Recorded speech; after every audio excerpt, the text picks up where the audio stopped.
Я посчитал размер ущерба всех своих бизнесов, как не полученные, например, прибыли больше 2 миллиона. За это 2,5 месяца больше 2 миллиона. Я почитал эту цифру уже. Я почитал по всем этим.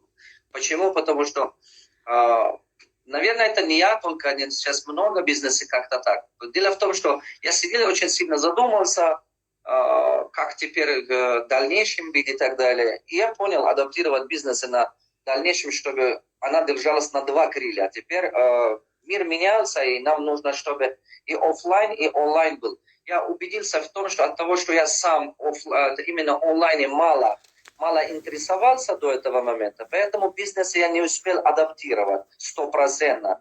То есть они говорят, какой-то из них, конечно, было, ну как, даже если в бизнесе были сайты, мы их не продвигали, они существуют, иногда по сайте люди заказали, иногда нет, но мы не работали над тем, чтобы именно продажу организовать так. Иногда по сайту у нас были продажи 2, 3, 5% от общего объема, может быть, некоторые компании. А сейчас поняли, что надо сделать так, чтобы хотя бы 50% продажи было туда. Тогда либо так идти как сказать, сильно не влияет тогда вот эта пандемия на бизнес и так далее. Но я что делал? Я когда видел, что вот такое произошло, и тут же начал адаптировать пару своих бизнесов, создавал новые продукции, абсолютно новые продукции, и чем мы быстрее реагировали на это, создавали новые продукции.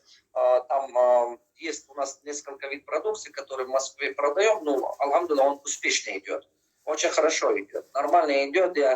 Я начал многим заводам обеспечить хорошие посуды именно для тех антисептика и так далее, потому что у нас связей было много. И это помогло нам как-то часто все потери покрывать. И второе производство. Мы сразу нашел завод, который под моим брендом и контрактное производство наладил сразу, чтобы там в России мы все продаем, вот эти разные антисептики и так далее, но они какого отличия от других. То есть этот вирус проходит через воздух. Он не просто где, он через воздух, прикосновение и так далее. Поэтому мы создали такой хорошую вещь, что вроде бы приятный запахом аромата идет, комната или что-то, но одновременно она как раз уничтожает любые вирусы. Поэтому это специально, что брендово сделали, слава богу, пошло, это нормально пошло. И сейчас, соответственно... Я из вашего ответа да, поняла, резюме такое. Значит, первое, да.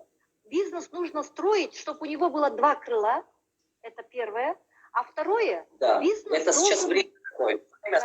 Бизнес должен быть гибким. Вот вы были гибким, среагировали, поэтому где-то, может быть, ситуацию спасли. То есть это я резюмирую ответ, чтобы наши люди как инструмент это взяли. Следующий вопрос такой, личностного характера. Смотрите, господин Довлатов, вот вы были в начале своего бизнеса, в расцвете в Москве. Вы были управляющим 2 рынками города Москва. Вы там прекрасно справлялись.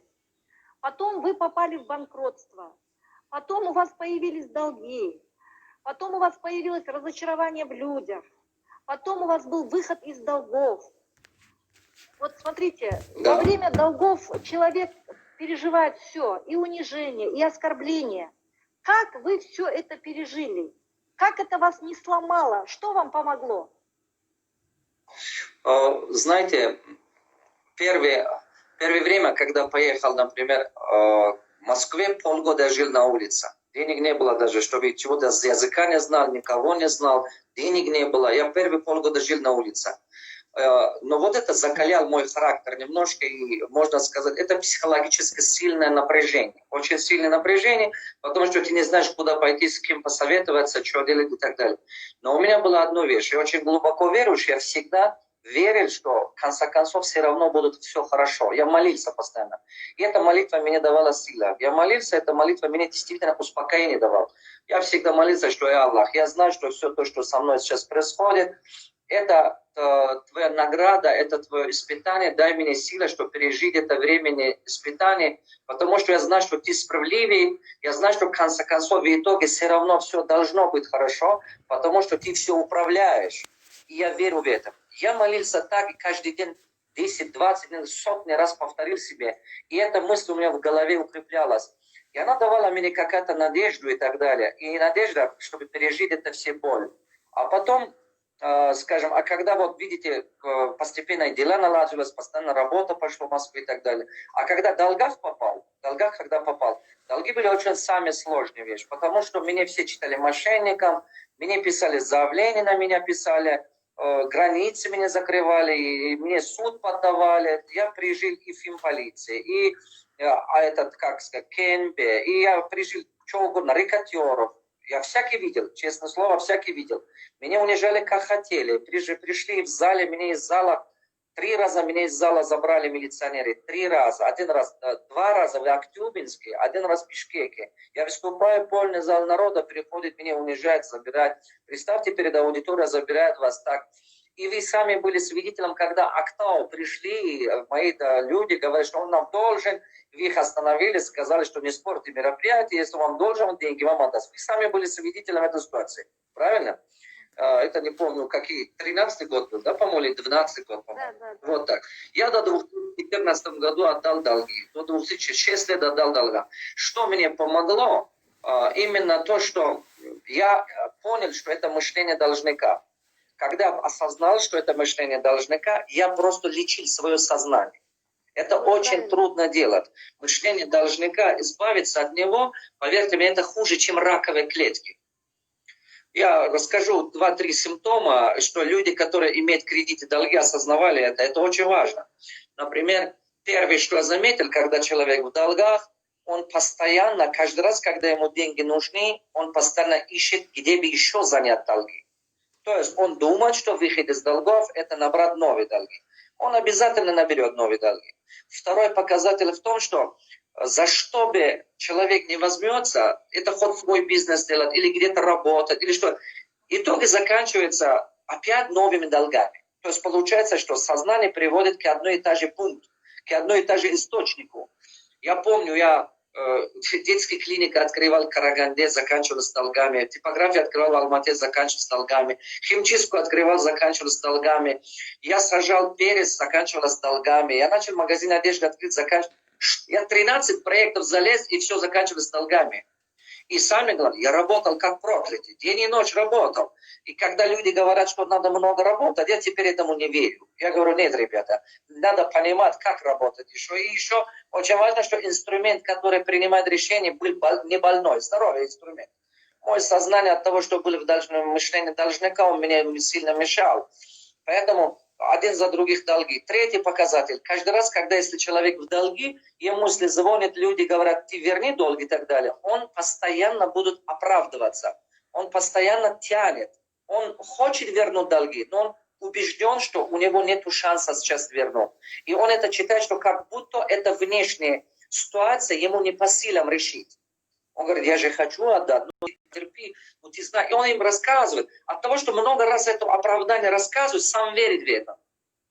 И потом поведения какие бывают у должника. Постоянно он вынужден врать иногда. Он начнет врать.